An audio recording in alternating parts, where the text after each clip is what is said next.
Salut à tous, c'est Tom, j'espère que vous allez bien. Aujourd'hui on se retrouve pour que je vous présente un objet un peu spécial. C'est pas une enceinte Bluetooth, c'est pas un casque audio. Enfin si, mais c'est les deux à la fois. Oui je sais, comme ça pour vous ça fait 3, mais c'est parce que je peux pas faire plus que ça. Donc ça fait 2.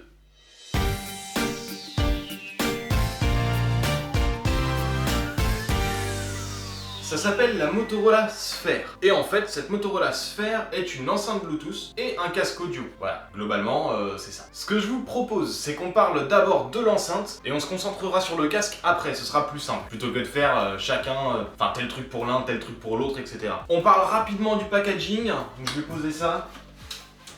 Merde, un truc est tombé.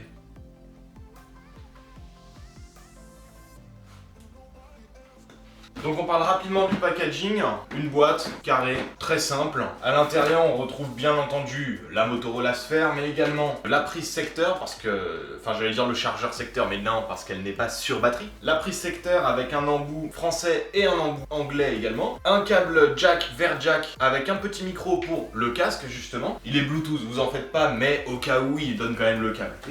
Alors je ne sais plus où je l'ai mis, mais il y a également un câble USB vers micro USB qui permet de recharger le casque en dehors de sa base. Au niveau de l'enceinte, on a un design qui est déjà assez sympa à mon goût. C'est en plastique avec la partie émaillée qui est en tissu. Le petit logo Motorola, c'est sphérique, c'est petit, c'est mignon. Il y a 4 boutons sur le dessus, le bouton mode qui permet en fait de changer de mode, comme son nom l'indique. Si on veut passer finalement de Bluetooth à prise jack par exemple. Et également qui permet aussi d'activer Google Home, on en parlera un peu plus tard. Le bouton play pause, le bouton moins et le bouton plus, donc très classique, il n'y a rien d'autre. Elle est bien entendu Bluetooth 4.1 avec 12 mètres de portée, sans mur, quand il y a des murs c'est un peu plus compliqué, et à une puissance de 2 fois 8 watts, ce qui est relativement correct pour une enceinte de cette taille et pour le salon. C'est une enceinte qui nécessite d'être branchée systématiquement, elle n'a pas de batterie, c'est pas très dérangeant, c'est une enceinte qu'on va pas pouvoir transporter, parce que bon, elle est quand même petite, mais faut pas déconner, je veux dire à transporter c'est une galère,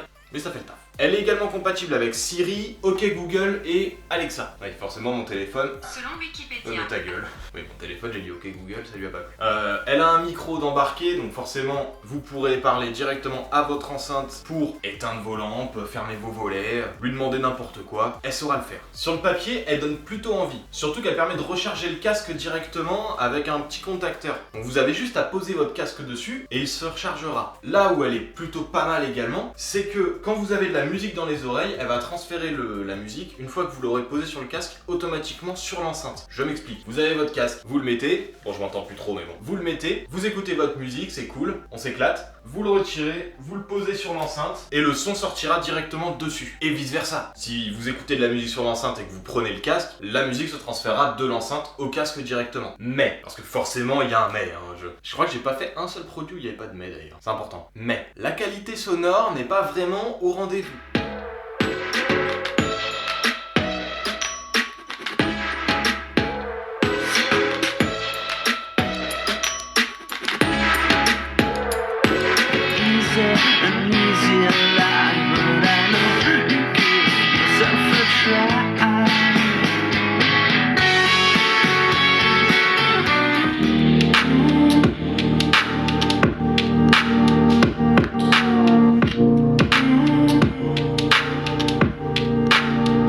J'irai pas jusqu'à dire que c'est comme une enceinte achetée sur Wish à 10 balles, mais c'est pas dingue. Bon, je vous rassure, c'est mieux que la Coolbox Max. Vous vous rappelez, cette merde de glacière, là, j'ai fait la vidéo. Je vous mets le lien en description si vous avez envie d'aller la voir. Parce que ne l'achetez pas. Surtout ne l'achetez pas. Mais bon bref, c'est pas la même vidéo. Donc, le son est quand même assez étouffé.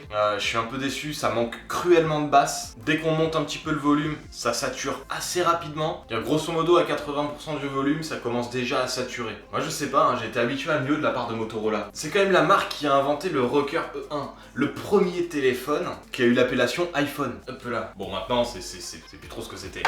Voilà, attention, on fait la mise au point. Voilà. Rocker E1, qui était un bon téléphone, Enfin, un bon téléphone, en tout cas pour écouter de la musique et tout ça, c'était pas mal. Il avait 2 petits haut-parleurs stéréo avec caisson de basse intégré. Franchement, une tuerie. Je veux dire, pour l'époque, le son était pas très fort, mais par contre, c'était du bon son, avec iTunes en plus. Donc relativement bien codé.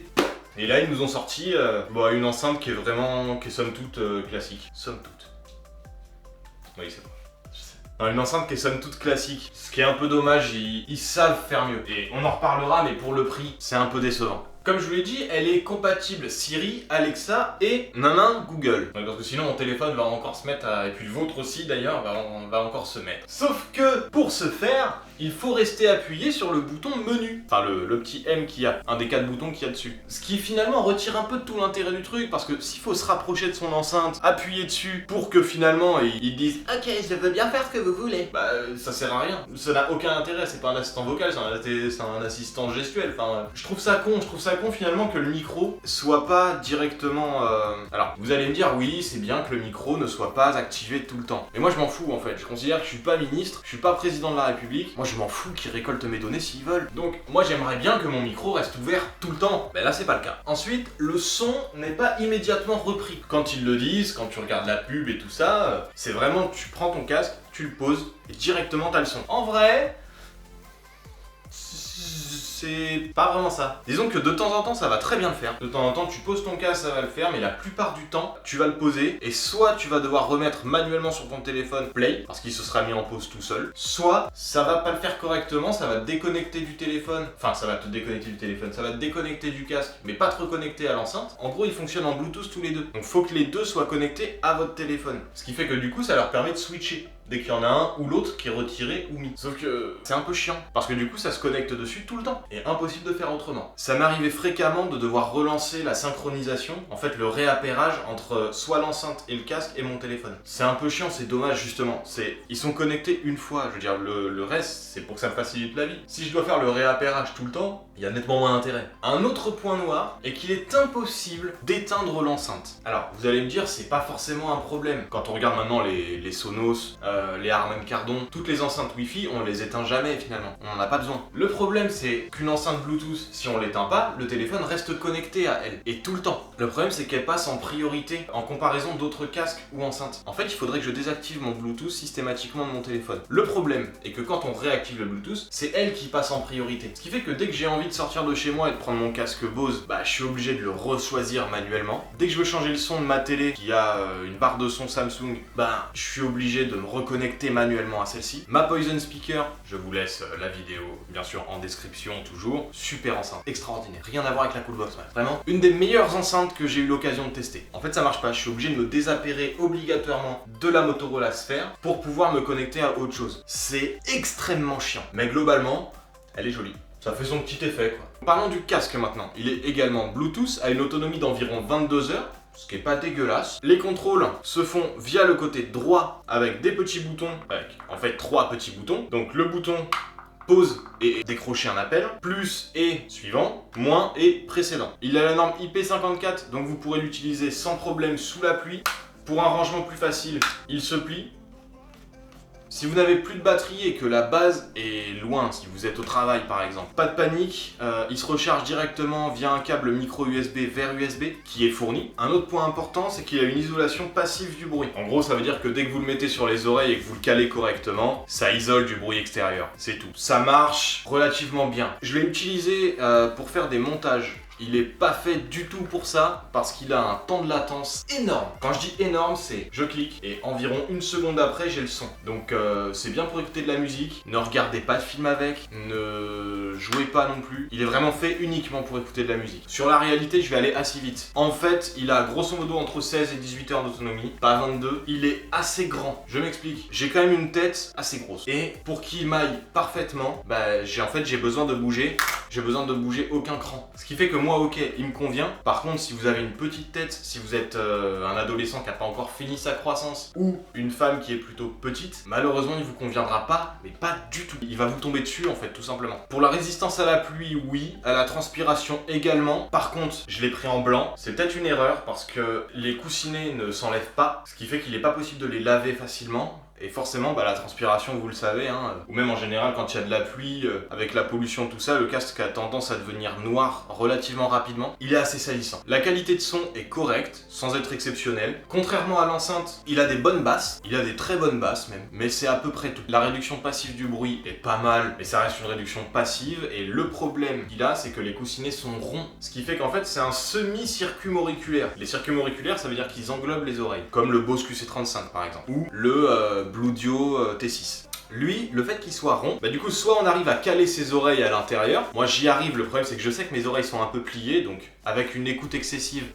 avec une écoute d'une heure ou deux, on commence à avoir mal aux oreilles. Ce qui est pas dingue pour un casque. C'est le gros problème, ils auraient dû faire soit des coussinets plus grands, ronds mais plus grands, soit les faire plus petits et ovales. Là l'oreille serait rentrée parfaitement et ça aurait été nickel. Maintenant passons au prix, parce que c'est important quand même. Je l'ai acheté avant le studio, j'ai acheté avant qu'on achète la maison. C'est vraiment, ça fait quoi? Ça doit faire 8 bons mois qu'il est dans mon carton et que je sais pas, il faut que je le fasse, mais pas l'envie sur l'instant. Et à l'époque, je l'ai payé 110 euros. 110 euros, c'était un prix exceptionnel, entre parenthèses, puisqu'il coûtait grosso modo dans les 199-200 euros. Je crois que c'est 199. À 199 euros, ils ont complètement craqué. C'est invendable. C'est beaucoup trop cher pour la qualité que c'est. À 110, c'est pas si déconnant que ça. Et à 200 balles. À 200 balles, non. Non. Mais 110 euros, oui. Oui. Oui.